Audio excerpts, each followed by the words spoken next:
Trading app തട്ടിപ്പുകൾ അവസാനിക്കുന്നില്ല. വാർത്ത കാണാം ഇടവേളയ്ക്ക് ശേഷം.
ട്രേഡിംഗ് ആപ്പിന്റെ വ്യാജ പതിപ്പിലൂടെ 3,25,00,000 രൂപ തട്ടിയ 2 പേർ മലപ്പുറത്ത് അറസ്റ്റിൽ.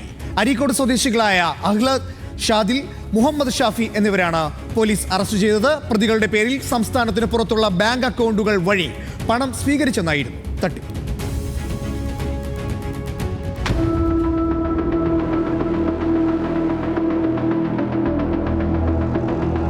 പ്രമുഖ ട്രേഡിംഗ് ആപ്പിന്റെ വ്യാജ പതിപ്പ് തയ്യാറാക്കിയാണ് പ്രതികൾ പണം തട്ടിയത്.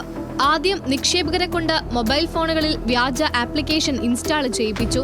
ഇതിലൂടെ പണം നിക്ഷേപിക്കാൻ ആവശ്യപ്പെട്ടു. പ്രതികളുടെ മറ്റ് സംസ്ഥാനങ്ങളിലെ ബാങ്ക് അക്കൗണ്ടുകളിലേക്കായിരുന്നു പണം അയച്ചിരുന്നത്. തുടർന്ന് ലാഭവിഹിതം വിർച്വലായി കാണിച്ച പ്രതികൾ നിക്ഷേപകരുടെ വിശ്വാസം നേടിയെടുത്തു. വലിയ ലാഭവിഹിതമായിരുന്നു ആപ്ലിക്കേഷനിൽ കാണിച്ചിരുന്നത്. ഇങ്ങനെ ഇടപാട് നടത്തുന്നതിനിടയിൽ നിക്ഷേപകർ പണവും ലാഭവും തിരികെ ചോദിച്ചു. എന്നാൽ തുക പിൻവലിക്കാൻ കൂടുതൽ തുക നികുതി അടയ്ക്കാനായിരുന്നു പ്രതികളുടെ ആവശ്യം. ഇതോടെ തട്ടിപ്പാണെന്ന് നിക്ഷേപകർക്ക് മനസ്സിലായി. 3.25 കോടി രൂപയാണ് പ്രതികൾ നിക്ഷേപകരിൽ നിന്ന് തട്ടിയെടുത്തത്. നിക്ഷേപകരുടെ പരാതിയിൽ മലപ്പുറം സൈബർ ക്രൈം പോലീസ് അന്വേഷണം ആരംഭിച്ചു. അന്വേഷണത്തിൽ പണത്തിന്റെ ഒരു ഭാഗം മറ്റൊരു അക്കൗണ്ട് വഴി കൊണ്ടോട്ടിയിലെ ബാങ്കിൽ നിന്ന് പിൻവലിച്ചതായി കണ്ടെത്തി. തുടർന്നുള്ള അന്വേഷണത്തിലാണ് അരീക്കോട് സ്വദേശികളായ പ്രതികളെ അറസ്റ്റ് ചെയ്തത്. മഞ്ചേരി കോടതിയിൽ ഹാജരാക്കിയ പ്രതികളെ റിമാൻഡ് ചെയ്തു. ന്യൂസ് മലയാളം, മലപ്പുറം.